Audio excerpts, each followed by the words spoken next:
Labadiena, čia Kauno dienos studija ir šios laidos svečias Kauno technologijos universiteto dekanas Ainius Lašas. Sveiki. Sveiki. Sveiki, gerbiamas Ainiau. Be abejo, pirmas klausimas, kaip Lietuvos rinktinės žaidimas, kokį įspūdį jums palieka, kaip mokslo žmogui. Kol kas gera, ne, jau čia nemoksliškai vertinu tiesiog asmeniškai, džiugu, iš tikrųjų pradžia ta buvo tokia liūdnesnė, atrodė, ar ne, iš tų visų tokių draugiškų rungtynių. Atrodė, kad mums bus sunkiau, bet dabar kol kas džiugina rezultatai. Ir žiūrėkit, gerbiamas Ainiau, susirinko į rinktinę, ne visi pirmūnai, vadinkime taip, ne visi pažangiausi mokiniai klasėje, ar ne? Ir linkstant jau prie rugsėjo 1-osios, švietimo situacija Lietuvoje daug kalbama, daug metų, apverktina ir tokia, ir anokia, ir kitokia. Gal mes per didelius lūkesčius keliam, rinktinės paralelę vedant, nebūtinai pirmūnai turi būti, kad po to gyvenime kažką pasiektų ir Lietuvą atstovautų. Taip, gal ir iš tiesų nebūtinai, kad jie būtų pirmūnai, bet vis dėlto mes norim turbūt, kad mūsų vaikus mokintų tiek universitete, tiek mokykloje žmonės, kurie, žino, kodėl jie ten yra, kad jie jaučiasi, kad jie gali skirti laiko ir dėmesio tiems vaikams, kad jie gali skirti dėmesio savo žinių auginimui, savo bagažo plėtimui ir pergalvojimui, kaip ir ką jie dėsto, o ne ten užsikrovę kažkokiais nerealiais krūviais ir dirbtų ir dar galvotų, o kaip man nubėgti dar į kažkokią mokyklą ar kitą universitetą, ar į kolegiją ir dar padėstyti, kad aš galėčiau savo prisidurti dar ten ekstra kelius šimtus eurų. Ar korepetitorium už 30 eurų už valandą. Taip, tai čia yra, man atrodo, ta problema ir čia yra to problemos tokia širdis. Ir turbūt daug kas apie tai kalba, kad žmonės vargsta tose pozicijose ir jos yra nepatrauklios. Ypač jeigu mes kalbame, jau yra tie žmonės, kurie įsitraukia, jie jau dirba, jau jie turi kažkokią patirtį ir taip toliau, bet jeigu mes norime kažką pasimti nuo pradžių, tai ta pradžia yra tokia pakankamai kukli ir nelabai patraukli. Šio pokalbio metu ketinu porą jūsų Facebook'o postų pacituoti. Vienas iš jų man palikęs liūdną įspūdį, tai apie jūsų susitikimą su jaunomis Lietuvos mokslininkėmis, kaip suprantu, baigusiomis mokslus užsienyje, kurias kvietėte dirbti į universitetą ir jos sako, kad už tą simbolinį atlygį kažkaip nelabai ir nori dirbti. Gal galit papasakoti tą situaciją? Tai aš su tokiamis situacijomis susiduriu nuolatos. Aš pats, kadangi daug laiko praleidau visokiose užsieniuose ir taip toliau, Amerikoje, pavyzdžiui, įdomi detalė turbūt, kad universitetai paprastai, jeigu tu baigi doktorantūrą vienam universitete, jie paprastai tavęs neįdarbina. Tave išspiria į kitą universitetą, kad būtų įvairovė, ar ne, būtų idėjų įvairovė, būtų kažkokių mokslinių tradicijų įvairovė ir taip pat įdarbina tada žmonės iš kitų universitetų. Ir taip ta įvairovė maišosi, ar ne, nes universitetas tai yra tam tikra idėjų įvairovė ir žmonės toje terpėje tada auga, tiek mokslinė prasme, tiek ir studentai auga ir kažką supranta. Tai čia pradedant nuo to, tada aš visada žiūriu, kaip prisitraukti tų žmonių, ar ne, su skirtingomis patirtimis. Ir šiuo atveju kalbėjausi su dviem žmonėmis, abi baigusios tikrai gerus universitetus užsienyje ir turi ryšį su Lietuva ir nori jį išlaikyti ir norėtų grįžti, kažką daryti Lietuvoje. Bet pas mus ta situacija yra tokia, kad aš tokiam žmogui po doktorantūros studijų pradedančiam dirbti universitete galiu pasiūlyti 1000 eurų į rankas. 1000 eurų į rankas, tai yra Lidlo pardavėjos atlyginimas su šiek tiek patirties. Tai aš negaliu tam žmogui, kuris iš esmės pavyzdžiui, baigęs Kembridžo universitetą ir gali susirasti darbą kitur, bet nori kažką daryti Lietuvoje. Ką aš galiu pasiūlyti tam žmogui, kai kitos alternatyvos yra, tiesiog... Kiek alternatyvos, kiek užsienio toksai žmogus uždirbtų? Aš jums pasakysiu, kai aš grįžau dekanų dirbti, aš dirbau Bath universitete Anglijoje lektoriumi. Tai yra pakankamai žemas lygis. Mano dekano atlyginimas buvo 40% mažesnis negu mano lektoriaus atlyginimas. Tenai. Ir atsakomybės. Taip, aš palipau ten 4-5 laipteliais karjeros prasme, bet atlyginimo prasme buvo 40% nuolaida. Vos ne per pusę. Tai mano žmona visada juokauja, sako, Ainius gavo tokią gerą nuolaidą, kad negalėjo atsisakyti.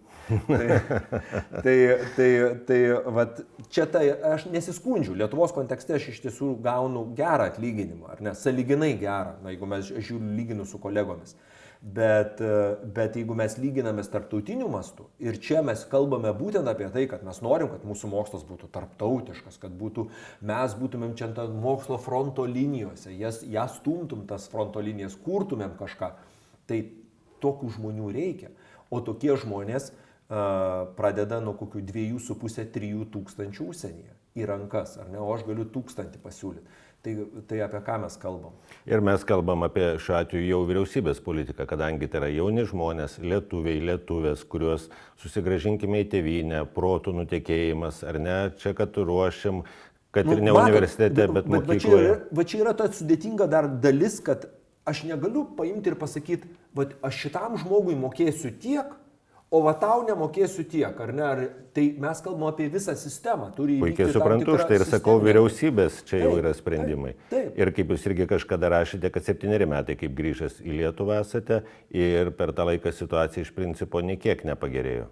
Ne, jinai kažkiek, jeigu mes žiūrėsim statistiškai, pavyzdžiui, kaip dabar ministerija, visas va šitas konfliktas su mokytojais, ar ne?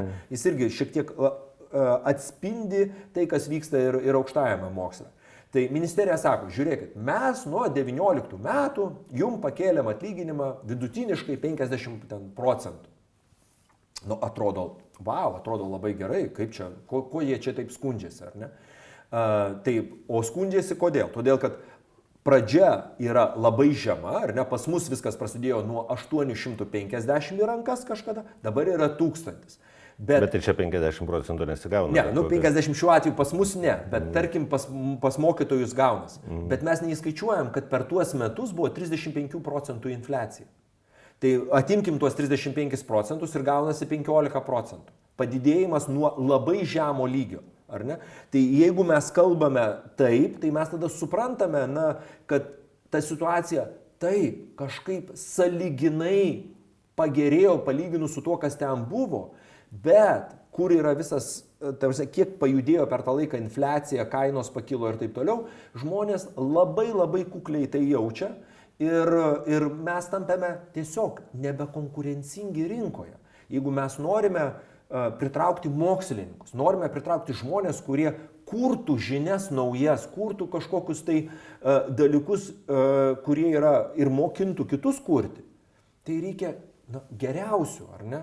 O mes su 1000, pas mus baigia studentai, išeina ir gauna 1500, pradeda nuo 1500. Tai kitose gal specialybėse ir dar daugiau, priklauso ten, aišku, informatikai, tai dar daugiau gauna, ar ten elektronikai, kur yra KTU, kurios tam tikros specialybės, kur jau visi laukia, ar ne, tos didelės įmonės laisvoje ekonominėje zonoje užsienio kompanijos, jos tiesiog prašo daugiau tų žmonių ir jau jos moka dar didesnius atlyginimus. Tai įsivaizduokime, kad tas bakalauras baigęs gauna 1,5, o pas mus jau po doktorantūros mes galim pasiūlyti 1000. Tai kaip konkuruoti toje rinkoje? Ir ne tik konkuruoti, bet žmogui, kuris turi mokyti, ruošti tą jaunąją kartą, mes apie kokybę kalbam, nes nepaslaptis ne tik pinigai lemia, bet jeigu tu nemokėsi deramo, normalaus, oraus, kaip norim, tai vadinkime, atlygio, tu neturėsi specialistų žmonių, kurie paruoštų tą mūsų labai liūdnas užburtas ratas gaunasi, nes paskui kalbama daug apie lietuviškų studijų kokybę, kad, prastai paruošti, kad moko tik tai dėl diplomo, tą diplomą į stalčių reikia pasidėti baigus, šitas diplomas tėvam yra darbdaviui tik tam kartui. Šiaip pats puikiai žinote tas kalbas. Bet esmė tai turėtų būti visgi, kad tas žmogus baigęs aukštąją mokyklą, jis yra ir gyvenimo pagrindų išmokytas, ne tik savo specialybės, bet tuo pačiu ir specialybės, kad jisai kaip jaunas specialistas galėtų eiti dirbti ir būtų vertinamas ne tik Lietuvos rinkoje, kas vėlgi Lietuva šiais laikais, kas mes pasaulis, Europa visa atvira mums. Taip, vienareikšmiškai. Tai ir tada vat ir klausimas yra, Kas prieš juos stovi, kas dėsto, ar tie žmonės, mes pilnai suprantam ir universitetas supranta, kad mes nesame kažkokio pelno darimo mašina, ar ne, mums nereikia pelno, mes ne tame sektoriuje, ar ne, bet kad žmogų galima, kad būtų oriai galėtų išgyventi ir galvoti apie mokslą, o ne apie tai, kur dar prisidurti, tai tada aš sakyčiau, kad Lietuvoje dabar šiam laikui reikia tam lygiai pradedančiajam nuo 2000 į rankas pradėti. Tai tada galim kažkiek tai konkuruoti, galim kažką pritraukti. Dabar, pavyzdžiui, vienas iš tų dalykų, kas vyksta, tai yra toksai Mariaus Jakulio fondas. Marius Jakulis yra Amerikos kilmės, lietuvių kilmės amerikiečių verslininkas, kuris ir Lietuvoje gyvena sėkmingai, vysto savo verslą ir turi tokį fondą. Ko finansuoja, mes mokam, pavyzdžiui, 1000 tam grįžtančiam ir jie 1000 prideda, bet tik 2 metų. O po 2 metų kas? Aš turiu vieną pavyzdį, dabar žmogus baigėsi po 2 metų ir puiku, aš pritraukiau tą žmogų, džiaugiuosi tuo žmogumi ir jisai viskas gerai, bet jinai ateina pas mane ir sako, o kas toliau? Aš toliau galiu pasiūlyti jai 1000, bet kai jinai buvo 1000 ten, tarkim, su trupučiu jau, ar ne kažkiek daugiau, bet jeigu tas žmogus gavo 2000, o dabar 1000, aišku, jis man sukūrė pridėtinę vertę ir studentam davė ir viskas puiku, bet pas mane kibiras kiauras, tas žmogus jau eina kažkur kitur. Bet žinot, aš galvoju, tas 1000 eurų, jaunam ypač žmogui, tai ir paskola būstui, ar nuoma būstų. Kaip, čia klausimas, kaip išgyventi iš principo, nes tai išties maža suma yra. Ir jau nekalbant apie tai, kiek žmogus turėjo mokytis, kad gautų tokį atlygį, vadinkime. Tai taip, tai pas mane yra atvejų, kada ateina jaunas žmogus ir sako, žiūrėk, aš nežinau, ką man daryti, aš nuėjau į banką ir man paskolos neduoda, realiai neduoda paskolos. Ir žmogus dirba, turi nuolatinę darbo sutartį, viską bankas pasižiūri, atrodo, prestižas būtų, ar ne, dirba universitete, bankas pasižiūri į pajamas, sako, jums nepakanka pajamų. Visuomenėje, ką veikėjau, dėsto universitete, išties prestižinis, garbingas darbas. Taip. Tik ne bankui. Bankas žino realią situaciją. Tai va čia, tai apie tokius dalykus ir kalbam, kad čia ne kažkokias tai fantastinės pajamas reiktų uždirbti, ar mes ten prašom kažkokių fantastinių pajamų, bet tiesiog, kad žmogus galėtų koncentruotis į savo darbą ir tiek. O tie 25-ieji legendiniai, kuomet mokytojo profesija taps prestižinė, vis arčiau.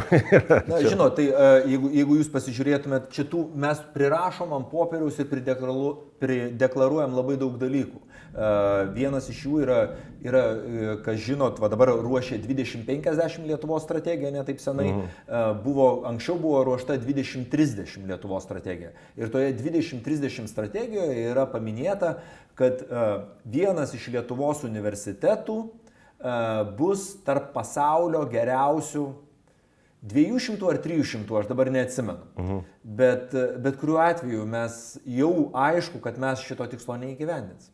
Kiek arti to tikslo? Ar kiek toli? Toli iki to tikslo. Čia net ne tolumo ar artumo klausimas, čia dinamika, kad mes tiesiog nejudam link to tikslo. Na, aišku, jeigu mes kalbam apie vieną universitetą, tai dažniausiai kalbam apie Vilniaus universitetą ir paprastai Vilniaus universitetas turi tuos aukštesnius reitingus negu kiti universitetai tarptautinius, bet jeigu mes pasižiūrėsim į dinamiką, jinai niekur nejuda. Ir mes suprantam tada, kad nėra šansų, kad universitetas kažkur pajudėtų, nes tam reikia laiko. Kai universitetus vertina tarptautiniu mastu, juk žiūri į mokslinę produkciją, į pasiekimus, visokius mokslinius apdovanojimus ir taip toliau. Tiem dalykam sugeneruoti reikia laiko, reikia resursų, žmogiškųjų resursų, o jeigu jų nėra arba jie neauginami atitinkamai, nepritraukiami, tai tada tu tiesiog esi kažkokiam lygiai ir tu tenai kokiam 500-600 kažkur tai makaluojasi. Tai jeigu mus tai tenkina, tai mes tada taip ir makaluojamės. Bet mes susirašom tikslus labai ambicingus, o tiem tikslams resursų neskiriam.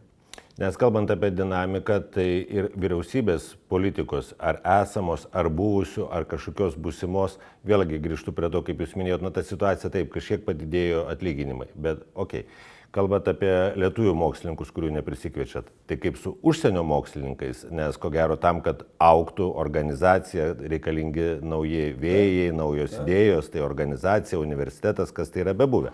Tai kaip iš užsienio specialistus, gal ten žmonės dirba iš idėjos. Nu tai va, vėlgi duosiu paprastą pavyzdį. Mes konkretų pavyzdį bandėme prisitraukti į 2 sritis ir paskelbėm po doktorantūros konkursą tokį, jau baigę žmonės, kurie doktorantūrą gali atvažiuoti keliam metams padirbti, tokias po doktorantūros konkursas ir buvo komunikacijos srityje ir lingvistikos.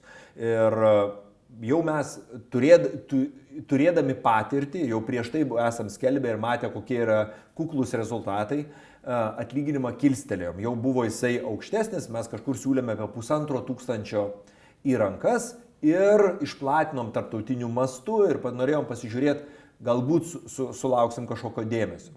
Tai mes to dėmesio sulaukėm, iš esmės, dauguma iš 3 šalių. Turkija, Pakistanas ir Iranas. Kaip man susidaro įspūdis, dauguma jų bando bėgti iš tų šalių, nes Turkijoje irgi dabar ta situacija pakankamai tokia su Erdogano ten griežta, vadinkime. Griežta, jo, ir ypač universitetų atžvilgių irgi ten griežta ranka, tai jie bando bėgti. Bet kai pasižiūri į jų CV, į jų gyvenimo aprašymus, tu matai, kad tenai net ir tų 1500 gaila duoti. Buvo vienas žmogus, kuris buvo vertas dėmesio iš Irano.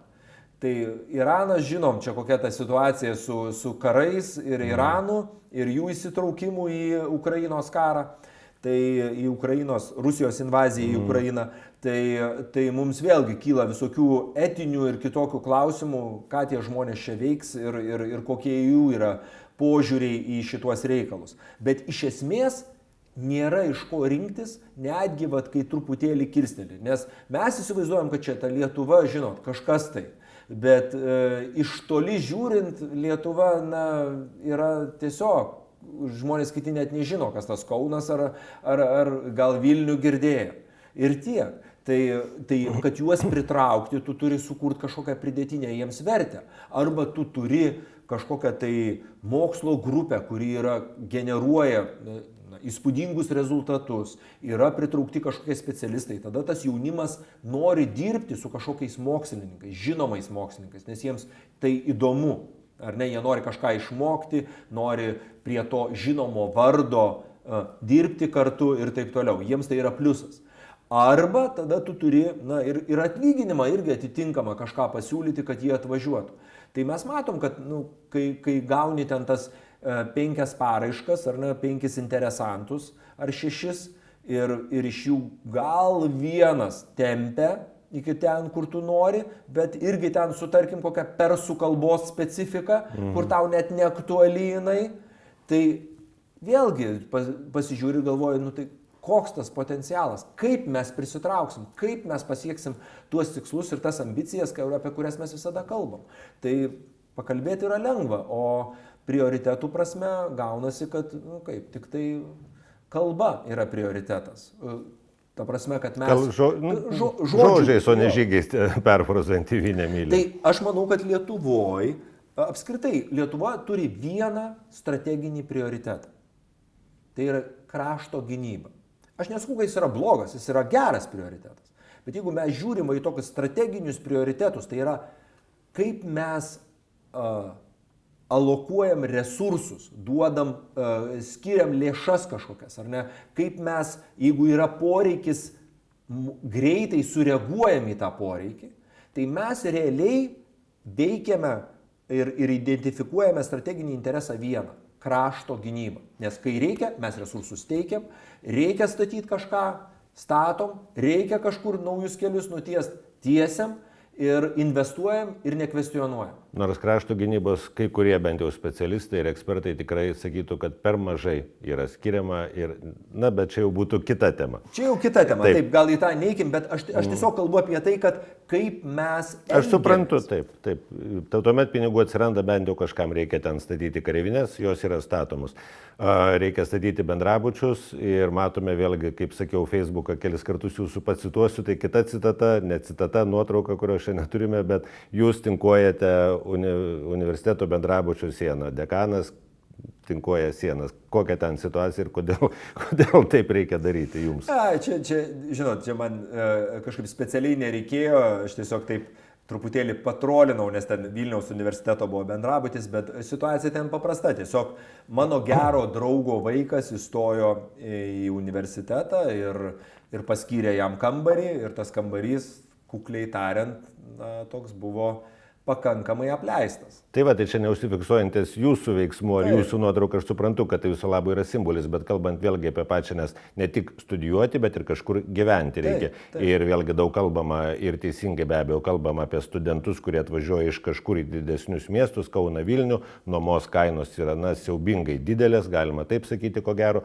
o bendrabučiai yra, aš ne specialistas, bet taip suprantu, kad, nenoriu sakyti siaubingai prasti, bet prastos būklės. Visokių yra, visokių. Tai iš tikrųjų, pavyzdžiui, Kaune, jeigu mes kalbam Kaune, ta situacija, aš manau, tokia įvairi. Pavyzdžiui, KTU, jeigu kalbam, yra kai kurie bendrabučiai, kurie visiškai visai šviežiai yra atnaujinti, jie yra brangesni, bet studentai poreikis jų yra labai labai didelis. Tai, pavyzdžiui, pas mus bendrabučiai yra kai kurie brangesni, kai kurie pigesni, kurie visiškai atremontuoti visai nesenai šviežus, tai jie yra brangesni, tai ten poreikis per pusę valandos užsipildo. Studentai labai noriai ten eina. Yra kiti, kuriuos reikia dar renovuoti. Vat aš nesenai kalbėjausi kaip tik šitą temą su rektoriumi. Tai sakė, kad KTU, kad sutvarkyti visus bendrabučius, dabar iki tos būklės, kurie jau tos idealios būklės, dar reiktų kokių 14-16 milijonų.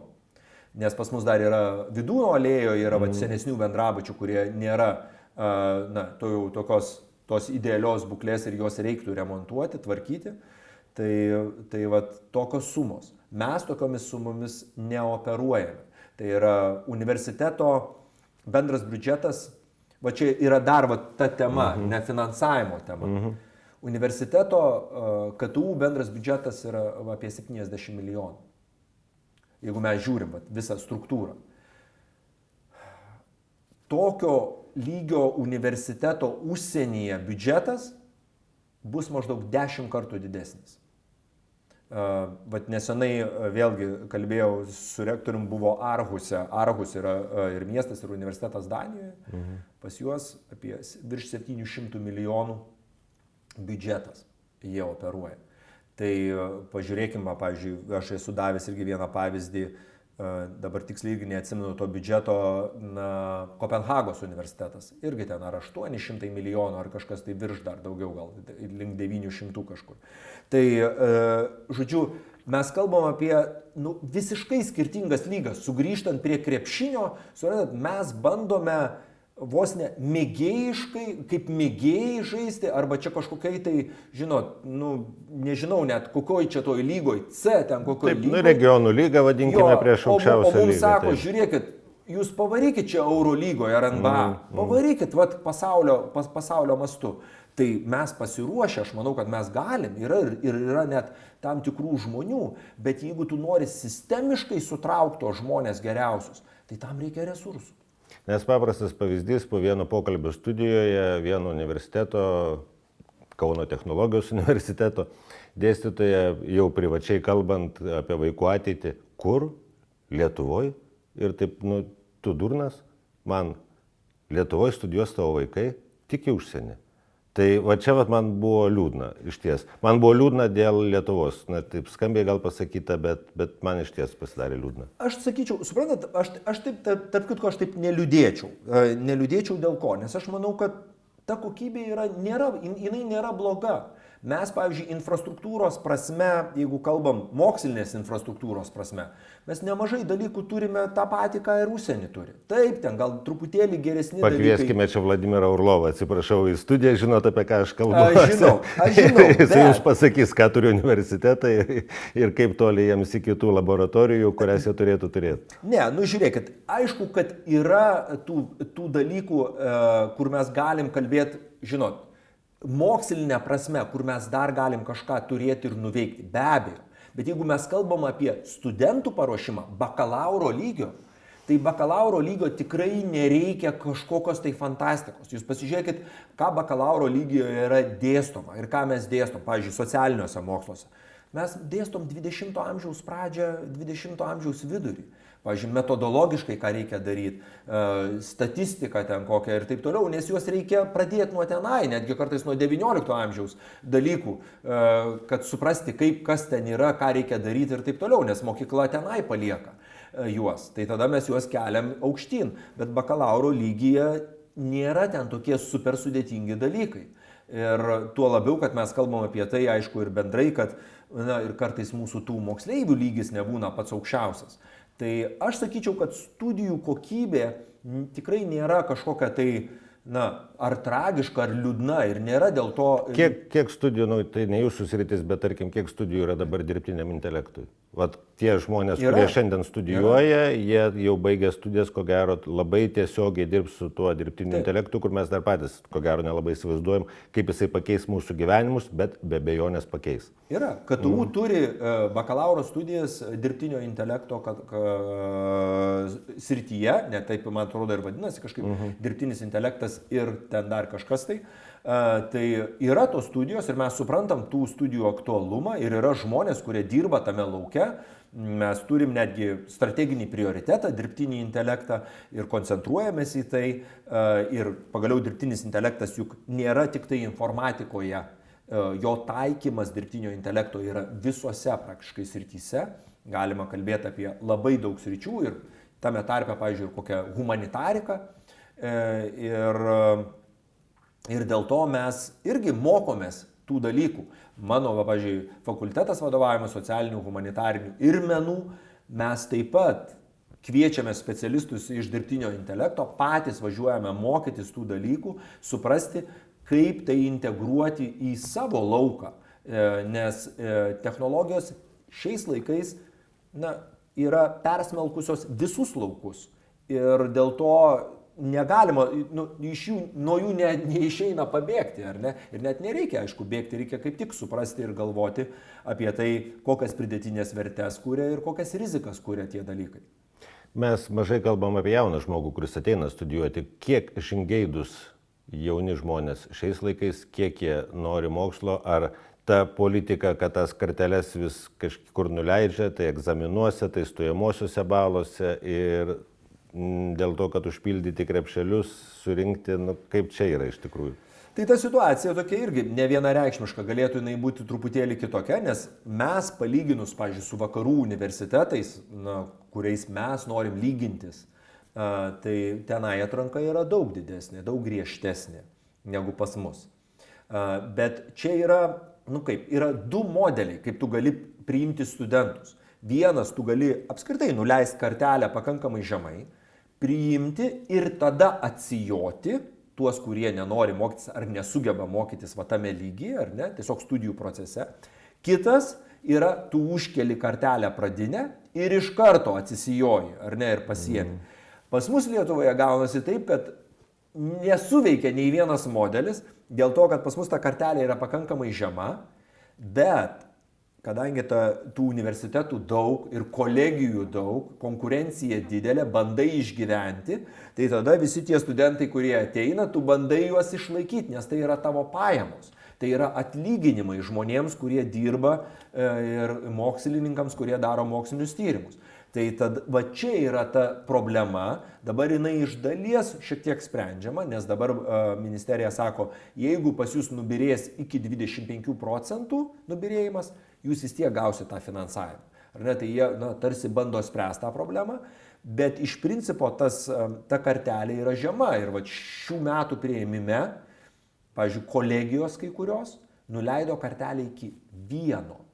Tai universitete yra 5,6 iš 10, kolegijoje, kai kuriuose kolegijose buvo 1 iš 10. Verslo, pavyzdžiui, kolegija, ar ne, kur paruoš verslo tai ekspertus. Ką reiškia 1? Aš nežinau, kaip reikia stengtis, kad gautą 1 iš 10. Ten nežinau, iš ko susideda. Ir ką tas vaikas mokinsis, klausimas. Ką jis ten veikia? Ko gero, tas vienetas jau parodo jo požiūrį, aš nekalbu apie gabumą, jo požiūrį į mokslus. Tai vargu ar jisai labai stipriai pasikeis jam įstojus į kolegiją. Tai čia kaip kažkada buvęs švietimo viceministras, kuris dabar vadovauja mokykloms ir pakankamai gerai vadovauja, bet jau čia Šiaulių rajone, jisai sako, aš matau, kad sako, kai kurios mokyklos virsta tiesiog nebe mokyklomis, o dienos centrais. Tiesiog ten ateina vaikai pabūti. Praleisti laiką, bet kažkur juos reikia padėti, ar ne, jie praleidžia laiką, bet po to ir rezultatas yra 1 iš 10. Paskui praleidžia laiką universitete ir paskui eina, nežinau, valstybės tarnybą. Bet niuansas yra koks, kad šita dinamika daro ką? Iš vienos pusės jinai demotyvuoja tuos gabiausius stoti į lietuviškus universitetus. Nes jeigu tu baigiai ten 10-ukais ar panašiai, tu žiūri ir sakai, žiūrėk, va čia kažkas tai visiškai nesimokė, ar ten kokį 5 ten gavo, 6 ir taip toliau, jis irgi įstoja į tą pačią programą. Palaukit, ką? Aš turiu dabar su juo vėl mokytis, tas, kuris nesimokė, ir aš, kuris motyvuotas noriu mokysiu, man vėl čia kažkoks... Ir atleiskite, bet pas dėstytoją, kuris gauna 1000 eurų per mėnesį. Ir tada yra dilema dėstytojui. Ką dėstytojas daro? Tada tu ateini ir sakai, pas mane spektras yra nuo 5 iki 10, ar ne, žinių. Kurį aš mokysiu dabar. Tai kurį man mokyt, kaip man šito nepamesti, o kaip man, kad tas nežiovautų. Ar ne? Ir va čia yra dilema, kad tu bandai kažkur tada taikyti kažkokį tai vidurį ir jisai paprastai nebūna aukso vidurys. Žodžiu, švelniai tariant, yra taisytinų dalykų švietimo sistemoje. Yra tikrai. Paskutinis klausimas apie idėją. Naivus klausimas. Jūs pats grįžote iš užsienio, kažkiek turbūt idėjos tikriausiai vedinas į Lietuvą. Na, aš kažkaip ten visi žinot, smetoniniai mokytojai, o tada tai būdavo. Aš nežinau, buvo turbūt idėjinių, šiais laikais yra idėjinių. Nu. Yra, žinokit. Tikrai yra idėjinių žmonių ir yra, kurie dirba, aš žaviuosi tai žmonėmis. Va, tai iš vieną pavyzdį pasakysiu pavyzdžiui. Dabar buvo tarptautinis vertinimas mūsų visų universitetų programų sričių. Tiesiog pagal kryptį. Yra tam tikros mokslo kryptis. Ir viena iš mokslo krypčių, kurią mes turim, yra sociologija. Tai sociologija yra mokslas apie visuomenę, ar ne, visuomenės pažiūras ir taip toliau, kaip jinai kinta ir panašiai.